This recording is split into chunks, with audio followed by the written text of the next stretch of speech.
Welcome, it's Captain Matt, Boat Buyer's Secret Weapon. Welcome to the video, welcome to the channel if you're new. Today we're talking about premium, mid-tier, and value boats and how you can tell the difference yourself. I've got a bunch of review videos where I categorize them based on my experience and actually inspecting hundreds and thousands of boats, but I want to give you the information so you know what to look for as you're inspecting boats yourself, okay? So why should you listen to me? Well, I'm the author of the book, Boat Buyer's Secret Weapon, Avoid Expensive, Frustrating, Embarrassing Blunders Buying a New or Used Boat. You can get that anywhere where books are sold.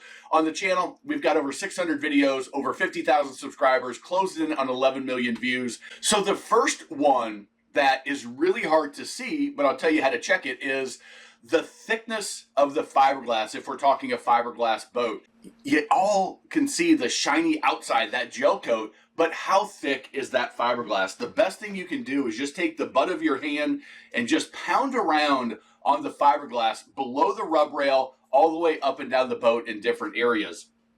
Now, that's going to tell you there are some manufacturers on the premium side that their lamination schedule, the number of layers of fiberglass, matte, and resin, fiberglass, matte, and resin, matte, and resin, matte, and resin, matte, and resin, matte, and resin. That's called the lamination schedule.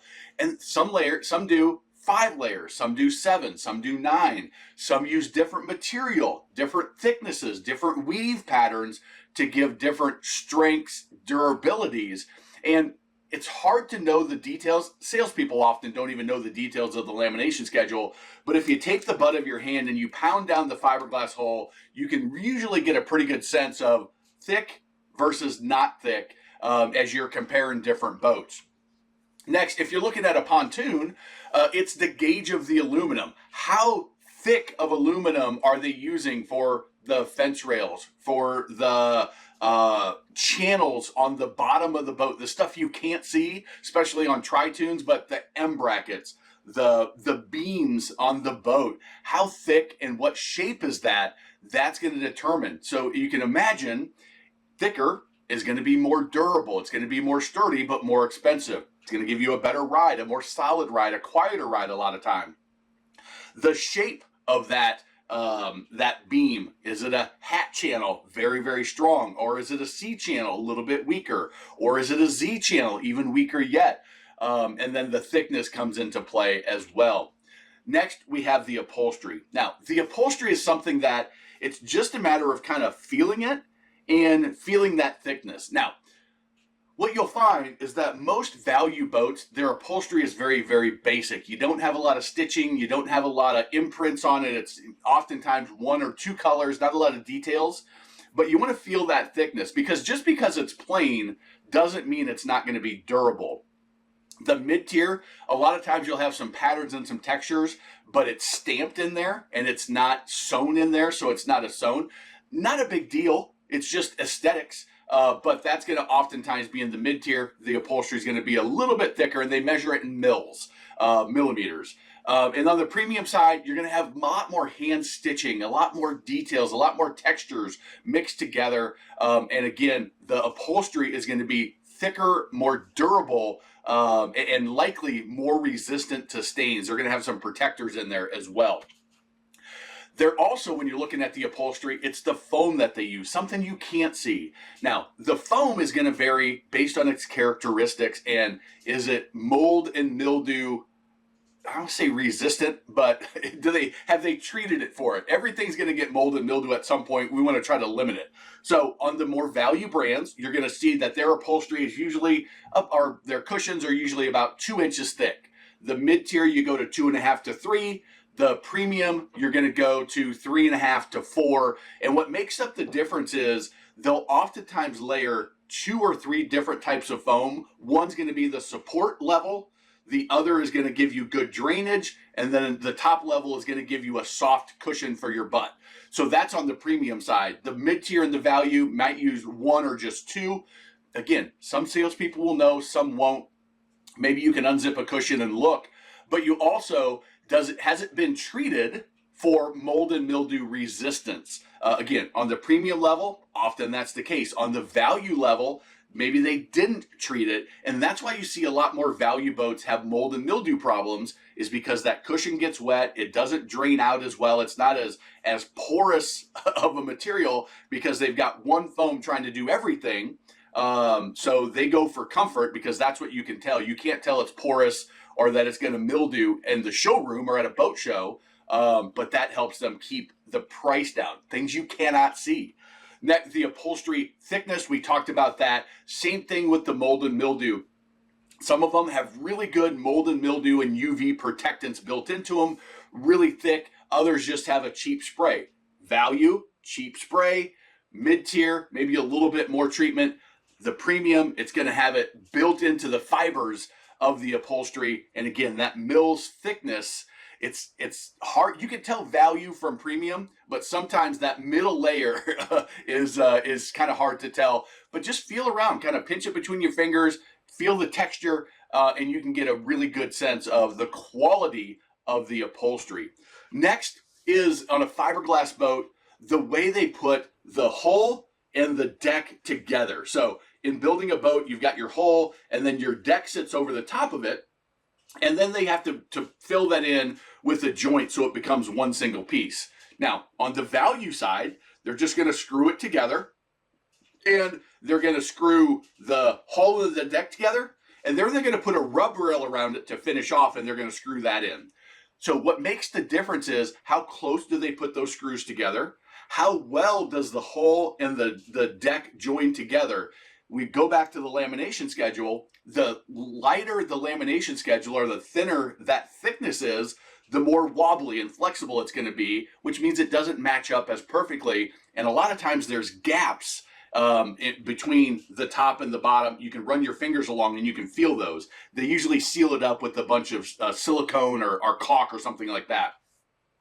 The other is, do they actually score the fiberglass where they're going to put the screws in? What that does, or it's actually scoring the gel coat, because the gel coat is so hard, if you don't score it, what's going to happen is that gel coat's going to get little micro fractures in it. Not a big deal for the first couple of years, but over time, those micro fractures can start to grow. Think of like a crack in your windshield. It starts out as a little crack, but over time, it continues to weave its way through the glass. That's what happens when you get stress cracks in the gel coat. Not structural, it's just cosmetic, but the premium brands are going to score it anywhere they put a drill in or a screw in, and so they're going to avoid those stress cracks, if that makes sense. And then they're also going to put their screws closer together. You can kind of look, but it's hard to tell because they've got that finish piece on that they all look exactly the same, but what's underneath is very, very different in a lot of cases. Next is the wiring harnesses. Now, this is most important if you're in saltwater. And in saltwater, the reason it's important is because everywhere that you cut corners on wiring means that you're going to get corrosion and likely have electrical issues down the line. So the better the wiring harnesses are going to have more connectors versus like butt joints where you're actually putting two wires together. The more premium stuff is going to have a lot of connectors. Anywhere there's not a connector, that there's a joint, it's going to be heat shrink sealed. So they're going to put a plastic covering over it, heat it up so it tightens up to keep the moisture and the salt air away from those components. The other thing they're going to do is they're going to have chafe resistant tubing everywhere along that wiring harness so that those wires don't get frayed over 10, 20, 30 years of getting pounded around. They're also going to have a very neat fuse on the more premium side, and they're gonna keep it so it's easier to tap into if you need to add accessories, add electronics. They're gonna have all those pigtails behind the helm or wherever you need them so that you can add those accessories. It's one of those things that it's really, really hard to tell, but when you get into the details of it, sometimes you can see it. But again, it's one of those things that you're going to be hard pressed to look at a boat from the outside without really, really diving in and see the value way of doing it and the premium way of doing it, because it's oftentimes very, very hidden. Now, this is one that I think is important for some types of boats and not for others. And that is looking at two things. You can often look at the back of the boat, and that's the dead rise, the angle that you get to cut through rough chop. Now, that's why I say for some types of boats, if you've got a bay boat or a skiff, you don't want a lot of dead rise because you want to be in shallow water. But if you're in chop, that angle, it's cheaper to build a boat with a more flat angle. Angles are difficult to put together, and curves in the gel coat and the lamination and the molds. It's just more difficult to do, takes more time, takes more expertise. The other is, and you can't really see them on these, but it's the lifting strakes. And it's the thickness and the length of those lifting strakes. Now, they're those little stair stepper things that you see on the bottom of a fiberglass boat. You can kind of see one right here where this is a fairly flat angle, but you see these lifting strakes where on this boat you've got a deeper angle, but you don't see the lifting strakes in the back. I know this boat, and there are big, heavy, chunky ones up just a little bit, but the angle of this picture didn't show them. So the more value boats are going to have a flatter bottom, thinner lifting strakes. They still might have them, but they're going to have fewer and shorter. There's going to be less surface area of lifting strakes versus a mid-tier, and then the same thing versus a premium. And so that's something to consider. That's going to give you a smoother, more comfortable, more solid ride when those two things are in place. Next is on a Bimini top, if you're looking at a pontoon, the hardware of the Bimini will give you a really good indication of the level that it's in. So if it is a pin system, there's a little bit of plastic on it, that's going to be value, and your piping, your tubes on the Bimini are going to be a little bit thinner, less gauge, less thickness on those. The next on the mid-tier, oftentimes you'll see good aluminum and nice thick, inch and a quarter thickness, but you'll see plastic ends that are just kind of screwed on there. They're susceptible to breaking and breaking down over time in the sun. And on the more premium brands, you're going to see some type of a stainless steel piece that's going to attach the Bimini to the fence rail. Now, the approach they take in the attachment, whether it's a clip or whether it's a slide-on, that's not really the point. It's the material that they use and the thickness of that material. Just as a side note, this is me when I was selling boats, demonstrating how to use a Bimini top. That's the best picture I had. Back to hardware is on a value boat, if you see plastic through-hull fittings, that's definitely an indication of value. And the reason for that is the sun and the water and the salt is going to break those down over time, and every 5 to 7, maybe 10 years, those need to be replaced because they're going to start leaking, they're going to crack, and they can potentially sink your boat. That's on the value side. Now, if you look, the mid-tier and the premium, they look very, very similar. And that's because they are, and they're nearly impossible to tell the difference. The mid-tier is going to use a metal, typically stainless steel, but they're going to use a lower grade of it. So something like a 306 stainless versus a 3/16 stainless. Now, what does that mean? I don't know. It's the alloy, the combination of metals they put together. What I do know is 306 is going to rust and corrode faster than 3/16. Now, they're all going to rust, don't get me wrong, especially in salt water. But the 3/16 is going to be more durable over a longer period of time. And they are impossible to tell the difference unless you ask the question and they know the answer, which a lot of salespeople won't. It's going to be really, really hard to tell the difference. That's where knowing the brands, knowing the prices, watching my brand review videos, I try to share that information with you. Same thing goes for other hardware. Plastic hatch openings, well, probably value. If it looks like it's aluminum or even a chrome-coated plastic, that could be value to mid-tier. And then again, 3/16 or 306 stainless, you're going to see in the mid-tier 306. In the premium, it's going to be all 3/16. That high grade, more durable, it's going to be thicker stainless steel, and it's going to be a chunkier piece in general. Same thing with the screws and the attachments. Think of all the things, the rub rail. There's hundreds of screws in a rub rail. Everywhere there's a wiring harness put up, there's a screw in there. Everywhere there's an attachment of some kind, a piece of hardware, there's a screw. Now, how thick is the screw? What material is that screw? How aggressive is the bite of that screw? Or in some cases, not all, but are they using a bolt with a washer and a nut? Is that a nylon locking nut? These are the little details that will separate value versus mid-tier versus premium.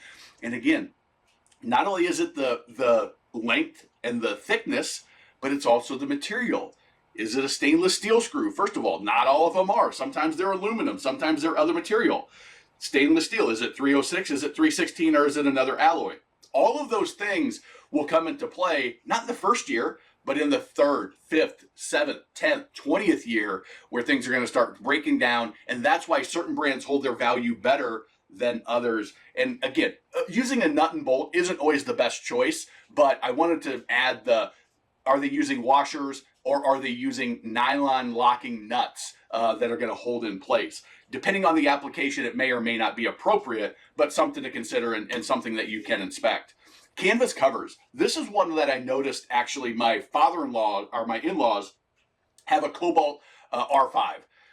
And I was putting the cover on, and I had just covered up another boat that was a mid-tier brand. And I had this idea for this video in my head for a long time. As I was putting the cover on, I noticed all sorts of different things. The snaps. The snaps were not only put in the canvas, but it was actually doubled up layer, so it was thicker there, less likely to tear out. Around the windshield, there's a little like kind of lamb's wool. I'm sure it's not lamb's wool, but that type of look. And it was like 3 inches thick to cover where it goes over some of the textured area, so it doesn't scratch anything or tear through the upholstery or tear through the canvas. The Velcro where the cockpit and the bow cover overlap, again, was about 2.5, 3 inches wide and really heavy duty quality Velcro. Compare that to the value side. One is the cover may not even go over the windshield depending on how it's designed. Less material, cheaper material, less cost. The Velcro, the strips on a value, you may not even have Velcro, but if you do, it's going to be real thin. The thickness of where the snaps go in is just single layer, maybe a little bit extra backing, but it's not that stoutness. And then the mid-tier, kind of a little bit of both, where you're going to have some areas where they cut corners, some area where they do a good job. But it's these details that bring the price up. And so I want you to know what's important for you. Doesn't mean that a value boat you should never buy. It just means I want you to understand why that price is lower and then make the decision, is that right for you or not? And another big one, and I hate this terminology when I was selling especially, is fit and finish. All of this stuff that I've talked about sort of goes towards the fit and finish concept, but now you can check it out for yourself. The other thing that fit and finish is how well is the craftsmanship. So when you take a look at the bottom of a cushion, the staples, are they at the very edge of the upholstery that are going to rip out over time? Or is there plenty of space and it was cut and it's actually doubled up and going through a couple layers of upholstery to make that nice and solid? When you see the joint of two pieces of upholstery coming together, do they match up perfectly or are they a little wonky? Same thing with hatches and latches. Does everything come together and finished off nicely? Does it fit together well? Same thing, we talked about the rub rail and running your fingers below where the hull and the deck go together and checking that area out as well. All of these things come into fit and finish. And it makes a world of difference. It's one reason we put together our free Boat Buyers Toolkit. You can get it at boatersecretweapon.com/toolkit. Pick it up, 40 pages, ton of great information. If you're shopping, it's going to be a huge value for you. If you found this video valuable, give it a thumbs up. Maybe even consider becoming a supporting member and watch all of our other videos, especially the brand reviews. And remember, life truly is better on a boat.